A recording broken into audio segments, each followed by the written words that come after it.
우리 이 시간에 오신 여러분들 위해 하나님의 한량없는 은혜가 넘치기를 주님의 이름으로 축원합니다. 우리 앞뒤 좌우에 있는 분들 따뜻한 사랑의 마음으로 인사를 나눕니다. 주님의 이름으로 사랑하고 축복합니다.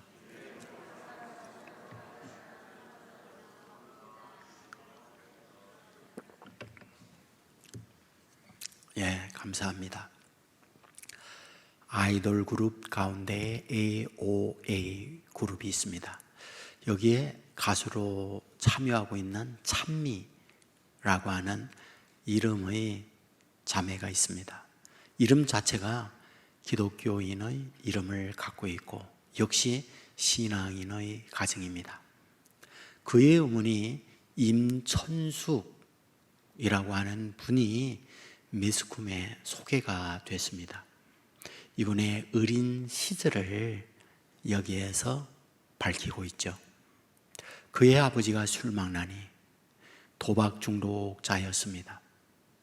어릴 때에 두 딸에게 정거장, 대합실 이런 곳에 가서 소매치기를 강요를 했다, 이렇게 말합니다. 아버지와 어머님은 다투었고 전쟁이 떠나는 날이 없었다, 이렇게 말하죠. 불행한 가정에서 이런 것이 중단되는 날이 있었는데 아버지가 붙들려 감옥에 갇힌 거죠. 감옥 생활은 오래지 않았죠. 출소했습니다. 아버지는 더 난폭했고 자녀들을 더 괴롭힐 뿐 아니라 엄마와의 폭력은 더 심해졌죠. 견디다 못한 어머님은 아이들을 데리고 야밤 도주합니다. 경북 상주였습니다. 그곳에 삶의 터전을 마련하지만 생존 자체가 위협을 받았습니다. 이렇다 할 직장, 이렇다 할 경제적 여건을 갖고 있지 못하기 때문이죠. 동네 사람들이 불쌍히 여기어서 여기 임천수 어린 이 아이를 학교 가기보다 미용실에 취업을 시켰습니다. 그곳에서 허드렛 일을 하면서 원장으로부터 미용을 배웁니다. 어느 날 원장이 이 천숙에게 말했죠. 가위눌림이 대단하다. 재주가 있구나. 너는 천생 미용사 일을 해야겠구나. 이런 이야기를 듣습니다. 이 말을 들었던 어린 천숙은 가슴이 뛰었다 말하죠. 왜? 지금까지 한 번도 이런 칭찬, 이런 격려의 말을 들은 적이 없기 때문에.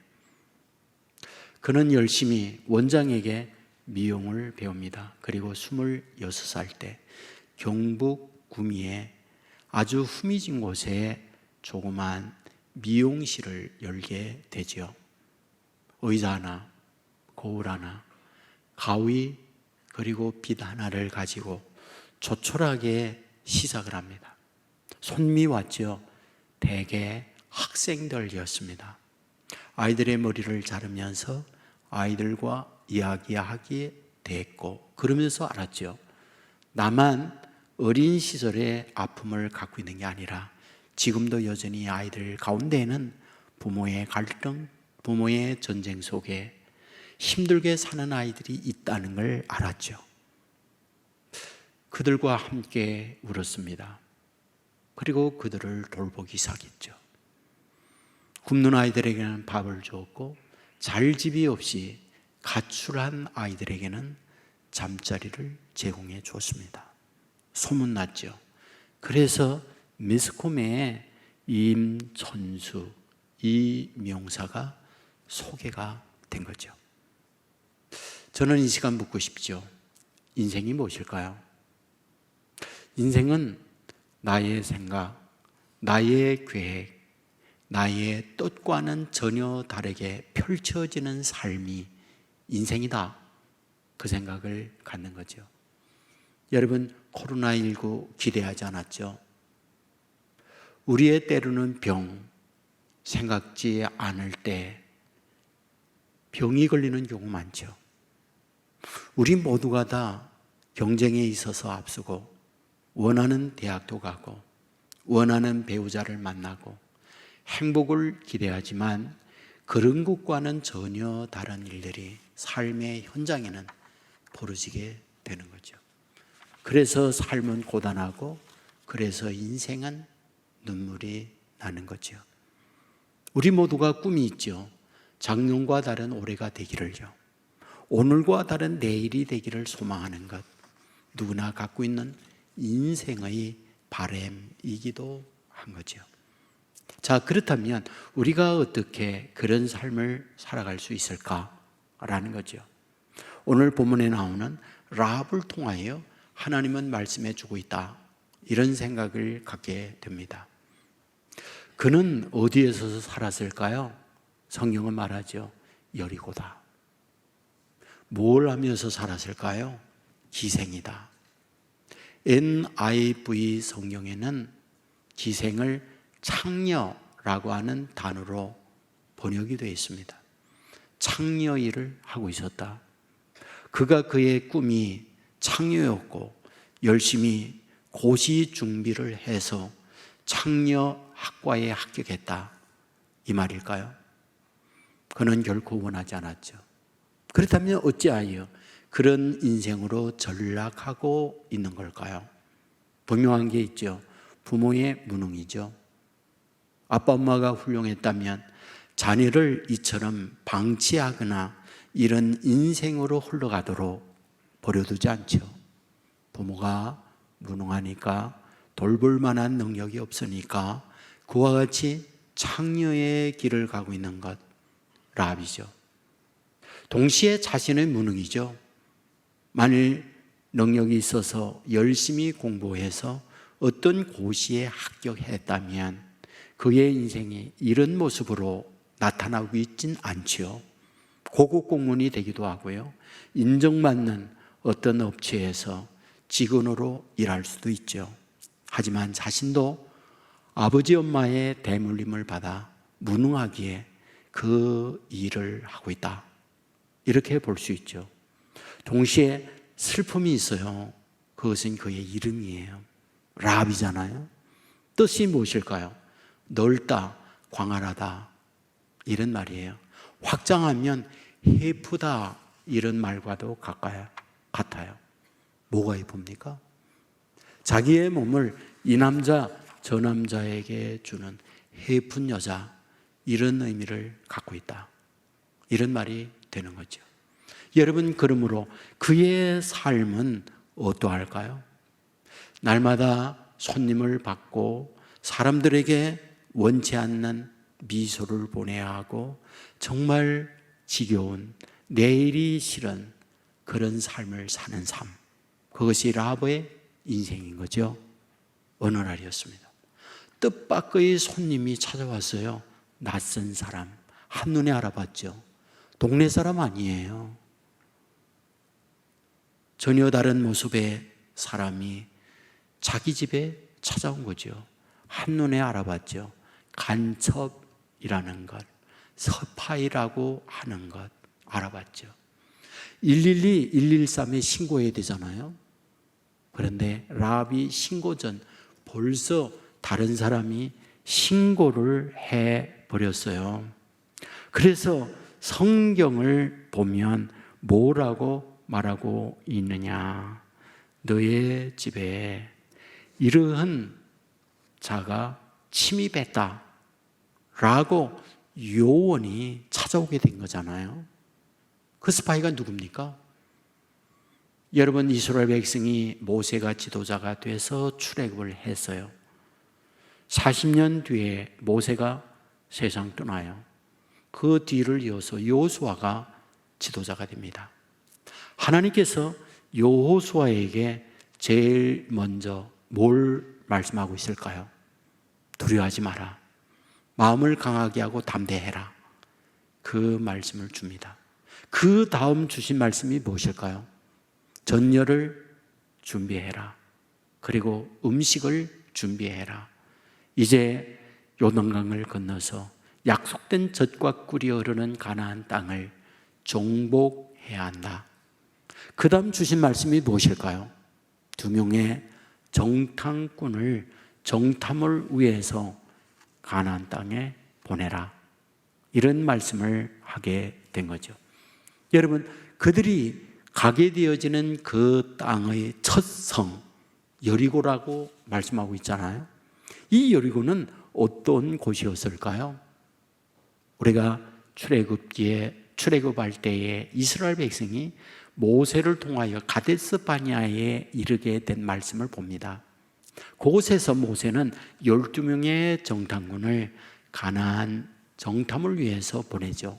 40일 동안 정탐하고 돌아왔을 때 그들이 보고한 내용, 정탐을 하고 가나안 땅의 형편을 어떻게 보고하고 있습니까?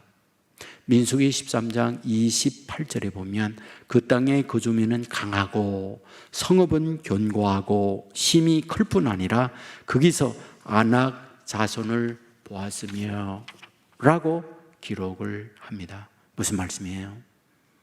2가지 말씀합니다. 그 성 견고하고 너무 높습니다. 2번째, 그곳에 살고 있는 이들 거인들이 살고 있습니다. 그 말을 하게 됐던 거죠. 바로 그곳에 2명의 정탐꾼이 가게 됐다, 그런 얘기죠.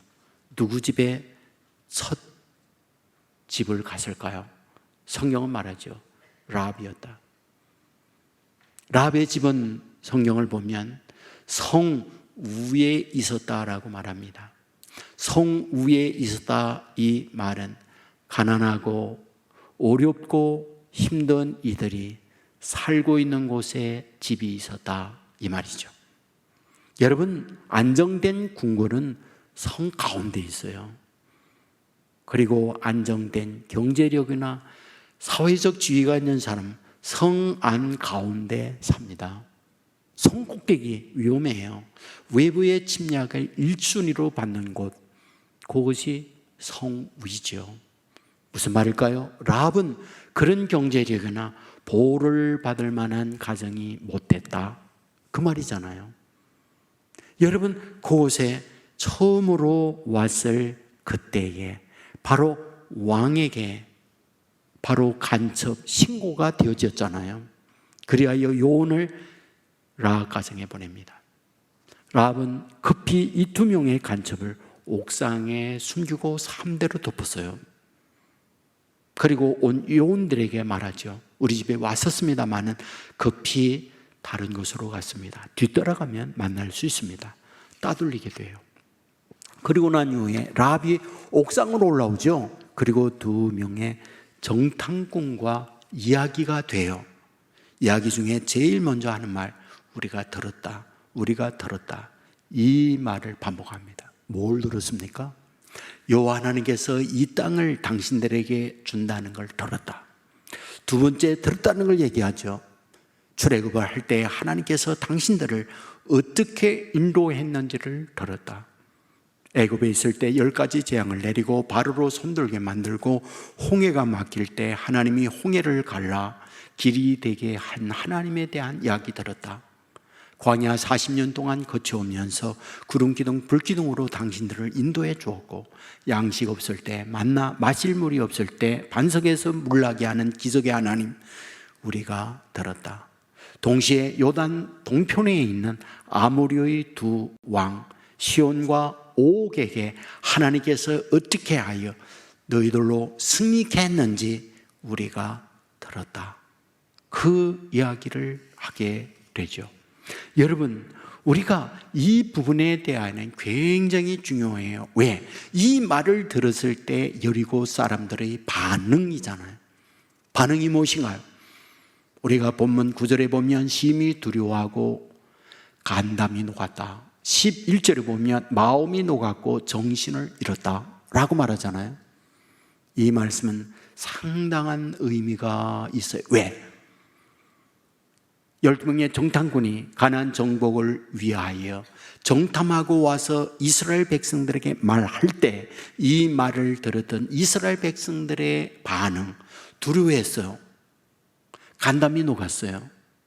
누가요? 하나님의 자녀가요. 무엇을 보고요? 높은 성 거인들이 그곳에 살고 있다는 말을 듣고요. 그런데 정작 견고한 난공불락의 여리고에 살고 있는 사람들, 거인들이 살고 있는 그 땅의 사람들은 간담이 녹습니다. 정신을 잃었습니다. 공포에 들려 있습니다. 어째서요? 하나님께서 이스라엘을 위하여 홍해를 갈라주시고 가나안에 40년 오는 과정에 광야에서 지켜주시고 저 요단 동편에 강한 시온과 오게에 대하여 하나님이 선멸케 한 그 얘기를 듣고 난공불락 성 안에 살고 있는 여리고 사람들은 간담이 녹았다. 무슨 말일까요? 하나님이 함께하여 홍해 갈라주시고 하나님이 함께하여 능력의 역사를 이루었던 그들은 높은 성 보고 거인들 보고 간담이 녹고 정신을 잃고 두려워하는 자들이 됐는가 하면, 그곳에 살고 있는 여리고 사람들은 하나님께서 일하심의 이야기를 들으면서 그 하나님의 역사 앞에 정신을 잃고 간담이 녹고 두려움에 떨고 있다. 그 말씀을 하고 있다는 거죠. 무슨 말입니까? 오늘 저와 여러분은 하나님의 자녀입니다. 저와 여러분은 하나님과 함께하는 하나님의 백성입니다. 우리 앞에는 여리고가 있습니다. 그 가운데 거인들이 있습니다. 여러분, 그 가운데 살고 있는 그들은 하나님을 믿고 하나님 안에 살아가고 있는 우리를 보면서 간담이 높고 두려워 떨고 있는데, 정작 우리는 그 안에 살고 있는 여리고 사람을 보면서, 높은 성을 보면서 두렵고 떠는 사람이 있을 수 있다는 거죠. 오늘 하나님은 하나님의 자녀들로 하여금 어떤 인생 살기를 원하십니까? 여리고가 있다 할지라도 당당히 여리고를 향하여 나아가는 하나님의 사람 되기를 원하는 거죠. 아니, 어쩌면 어제와 다른 오늘의 인생 살기를 바라고 있는 것이죠. 여러분, 오늘 이 라합의 인생이 이런 여리고성에 살면서 힘든 삶을 살아온 거죠. 얼마나 인생살이에 못난 아빠 만나고 무능력한 자신의 인생을 보면서 오는 손님들에게 괄시 멸시를 받으면서 살아온 라합의 인생일까요? 그런데 오늘 본문을 통하여 하나님이 무엇을 말해주고 있습니까? 어제와 다른 오늘의 라합, 오늘과 다른 내일의 라합의 인생이 어떤 것이냐, 이것을 보여주고 있는 거죠. 라합은 어땠을까요? 오늘 말씀에 반복하여 들었다 말씀하고 있죠. 무엇을요? 하나님이 어떻게 하나님의 자녀들을 인도하고 이끌어 주었는가 하는 걸 들었다는 거예요. 믿음은 들음에서 나죠. 그러나 모두 듣는다고 믿는 사람이 되는 걸까요? 그렇진 않죠. 여리고에 모든 사람이 다 들었으나 그 들음에 대한 믿음의 표현을 하는 것, 그것은 라합만 그 표현을 하고 있음을 말씀하고 있는 거잖아요. 여러분 아십니까? 신약에 보면 히브리서 11장에 야고보서 2장에 라합을 소개하고 있다고 하는 사실. 여러분, 그렇다면 여기에 소개되어 있는 이 라합은 무엇으로 소개됩니까? 히브리서 11장은 믿음장이에요. 그리하여 믿음의 선조들을 소개하면서 라합이 믿음의 사람이었다고 말하죠. 그리고 야고보서에 가면 믿는 것, 믿는다고만 고백하면 안 된다. 행함이 있는 믿음이어야 한다는 걸 말을 해요. 그리하여 아브라함이 행함으로 아들 이삭을 제물로 바쳤다. 행함이 있는 믿음이란 이것이라고 말을 해요. 동시에 행함이 있는 믿음을 소개하면서 라합을 등장시킵니다. 무슨 말일까요? 아브라함의 믿음과 같이 행함이 있는 믿음의 사람이 누구? 라합이었다는 걸 이야기하잖아요. 그러면 라합의 행함이란 무엇입니까? 바로 정탐꾼을 숨겨준 것, 이것이 바로 라합의 행함이 있는 믿음이었다는 걸 말씀하고 있죠. 여러분, 이 믿음으로 말미암아 주어진 하나님의 축복이 무엇입니까?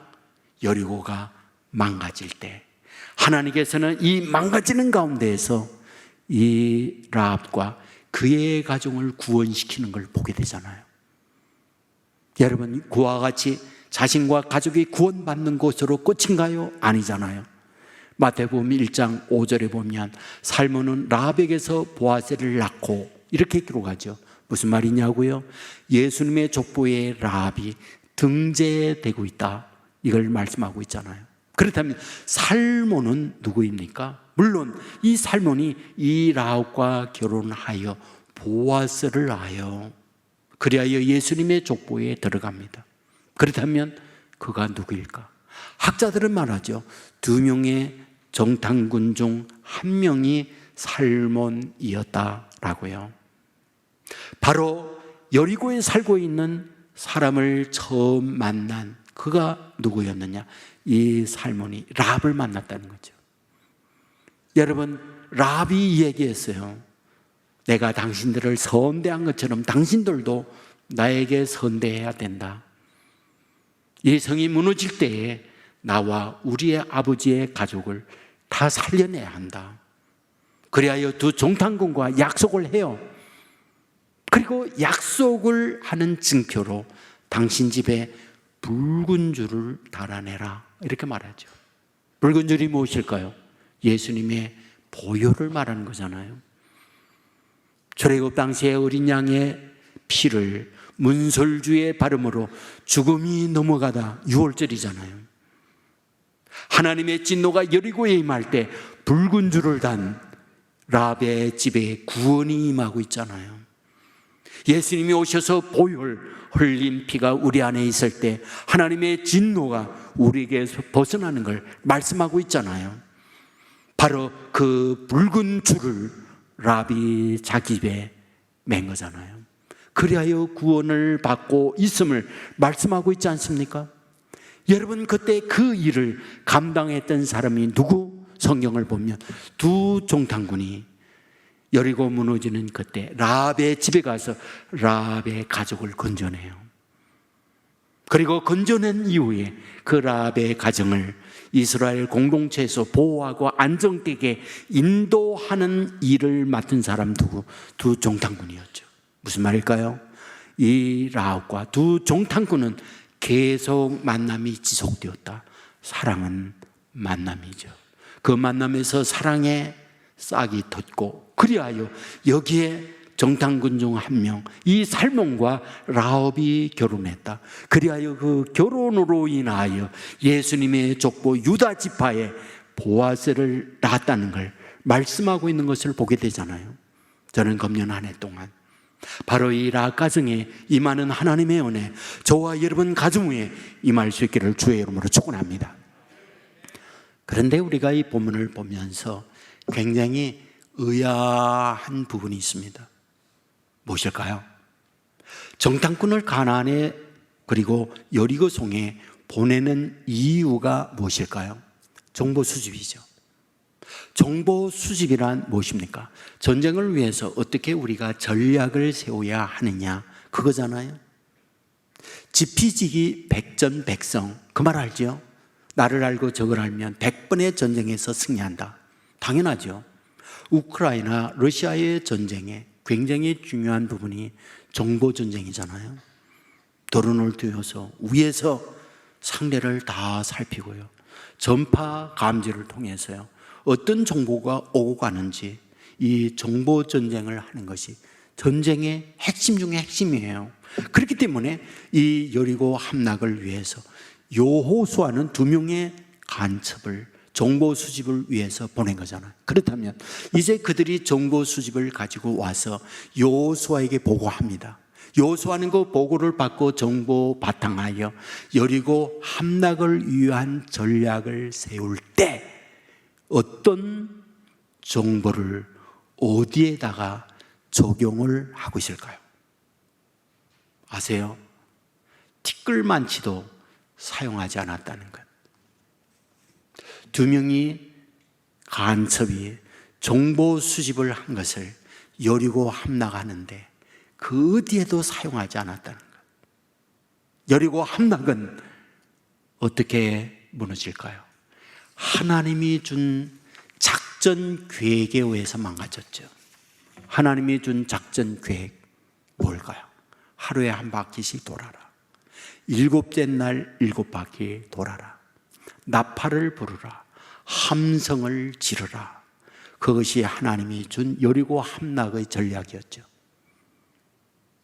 여러분, 2명의 정탐꾼이 정보를 수집하여 여리고 함락을 위하여 사용되어진 것 티끌만치도 없다는 거예요. 그렇다면 왜 도대체 하나님께서는 여호수아로 하여금 목숨을 걸고 여리고에 보내서 이런 정보 수집을 하게 하는 걸까요? 아십니까? 단 하나 여리고에 가서 락과 그 가정을 구원기 위하여 2명의 정탐꾼을 보내고 있다는 것. 2명의 정탐꾼의 임무, 랍을 만나는 거죠. 그리고 락과 대화를 하고 붉은 줄을 내리고 망할 때 붉은 줄의 그 가정을 구원해내는 그 일밖에 한 것이 아무것도 없다는 것. 다시 말합니다. 하나님은 랍을 구원하기 위하여 그 가정을 살려내기 위하여 2명의 정탐꾼을 여호수아로 하여금 보내고 있다고 하는 사실. 자, 그렇다면 도대체 왜 하나님께서는 이 랍을 그와 같이 살려내고 있는 걸까요?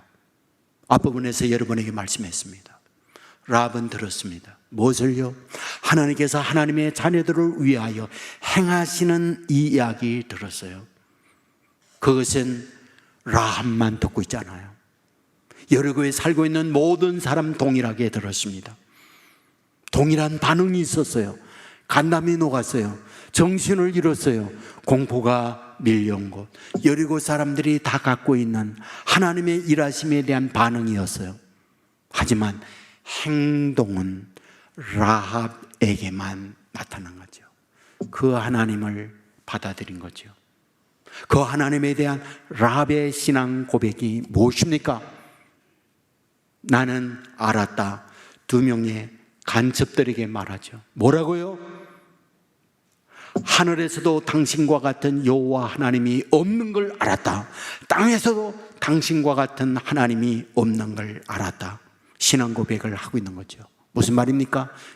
여리고에는 그들이 전통적으로 믿는 신이 있죠. 누구요? 바알과 아세라요. 여러분, 가나안 땅의 종교가 바알 아세라 신앙이에요. 엘리야가 갈멜산에서 영적 전투한 이야기 기억하고 있죠. 바알의 선지자와 함께 너희들이 믿는 바알이 하나님이냐, 내가 믿는 여호와가 하나님이냐, 영적 대결을 하고 있는 걸 우리는 알고 있습니다. 그러므로 라합은 태어나서 바알 신앙 안에 부모가 믿는 바알 신앙을 갖고 동네 사람들이 모두가 섬기는 바알 신을 섬기며 살아온 사람, 그가 라합이었던 거죠. 하지만 소문을 들은 거죠. 하나님에 대한 소식을 들은 거죠. 그때 바알 신앙을 버리죠. 여호와 하나님에 대한 믿음을 갖죠. 하나님은 이것을 본 거죠. 이 믿음을 가지고 있는 이 라합과 그의 가정을 외면하지 않았죠. 이 성이 무너질 때 이 믿음을 가지고 있는 이 라합을 건져내기 위하여 하나님은 2명의 간첩을 보내고 있는 거죠. 그리하여 라합을 만납니다. 그리하여 이 라합으로 하여금 붉은 줄을 매도록 만들고 있는 거죠. 여러분이 오늘 저와 여러분 동일합니다. 오늘 저와 여러분의 삶의 현실에 수많은 이야기를 들으면서 살아가고 있습니다. 눈에 보이는 현실, 여리고가 있고 거인들이 있고, 믿는 사람이라 할지라도 그것을 보면서 그 앞에 두려워 공포에 뜨는 사람이 있는가 하면 오히려 여리고 성에 살고 있지만은 하나님께서 이스라엘을 인도하셨던 그 하나님을 보며 두려워하면서 지금까지 믿어왔던 바알을 버리고 그들의 생각을 전환시켜 하나님에 대한 신앙으로 바꾸고 있는 라합과 같은 사람이 있는 거죠. 놀라운 것은 하나님은 마음에 이런 믿음을 가지고 있는 사람을 아세요. 그들을 외면하지 않아요.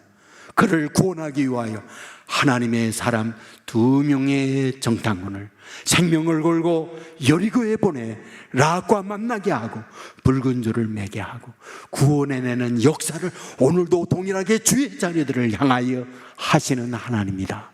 이 사실을 믿으시기를 주의 이름으로 축원합니다. 여러분이요, 우리는 사무엘을 이새의 집에 보낸 걸 기억해요. 왜 보냈을까요? 사울 뒤를 이어서 이스라엘의 왕으로 기름 붓기 위하여 보냈습니다. 첫 아들 엘리압이 지나갑니다. 인물이 훤출합니다. 기름 부으려고 할 때 하나님이 가로막습니다. 둘째 아비나답이 지나갑니다. 하나님이 노합니다. 셋째 삼마가 지나갑니다. 형 못지 않는 외모를 갖고 있죠. 하나님이 지나가게 합니다. 일곱을 다 지나갔으나 하나님이 오케이 한 아들은 한 명도 없었습니다. 물었죠. 전부 다냐? 막내가 있긴 합니다. 그래서 양을 봅니다. 무슨 말일까요?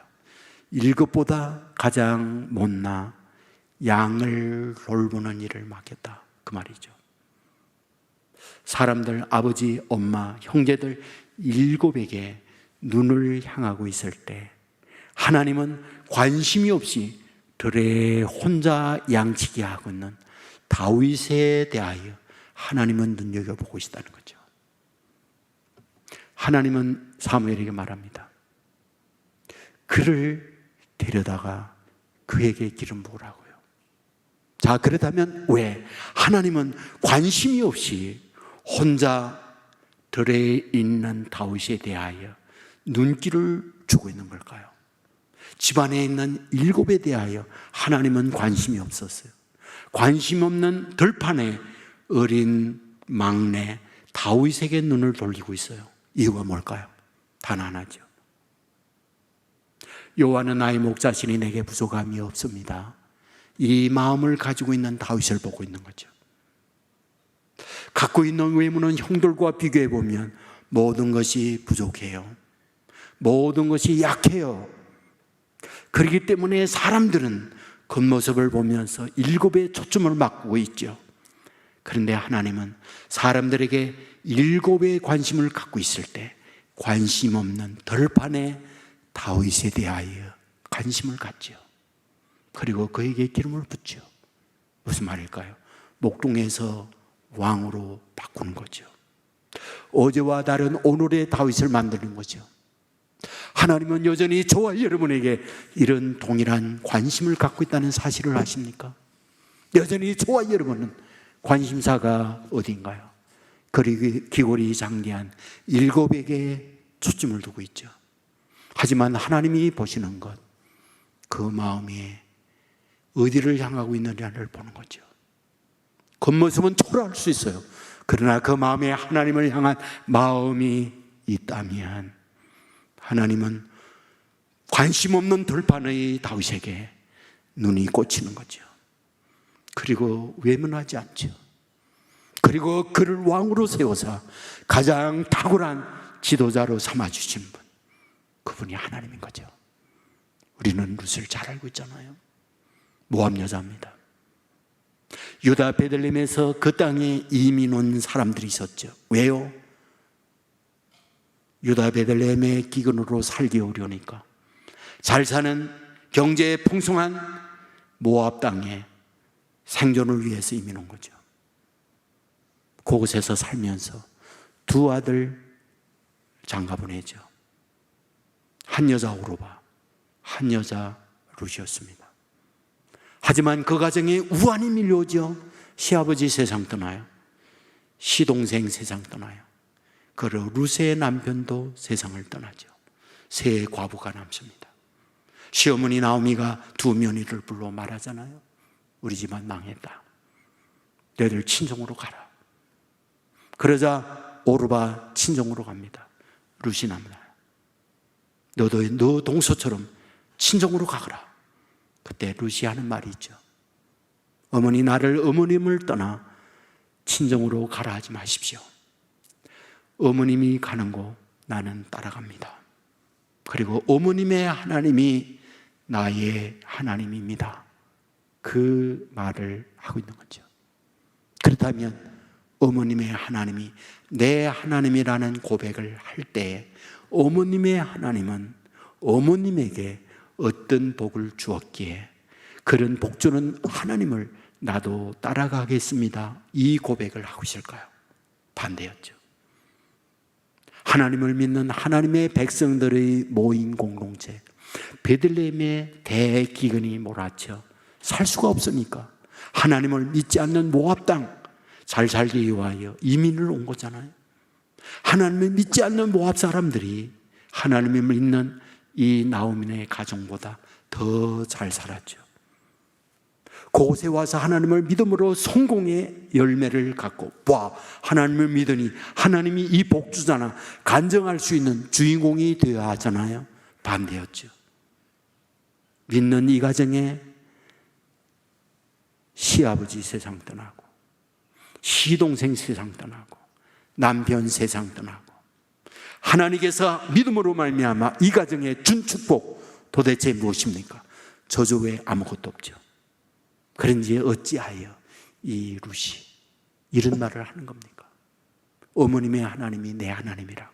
도대체 뭘 먹고 이런 고백을 하고 있는 걸까요? 눈물 나는 거죠. 눈물 나는 아픔이죠. 그런데 이런 눈물 나도록 내 현실의 절망적 환경에 있지만은 그래도 나는 하나님을 믿겠다고, 이런 마음의 고백을 하는 이 룻에 대하여 하나님은 외면하지 않죠. 이런 룻을 하나님은 보는 거지요.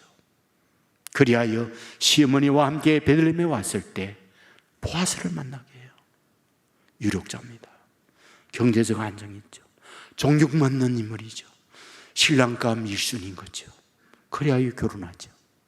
그리고 예수님의 족보에 이 룻이 들어가도록 만들고 있는 거잖아요. 룻과 그리고 라합은 어떤 관계일까요? 시어머니와 며느리의 관계가 되는 걸 보게 되잖아요. 아, 시어머니와 며느리 똑같은 마음이었죠.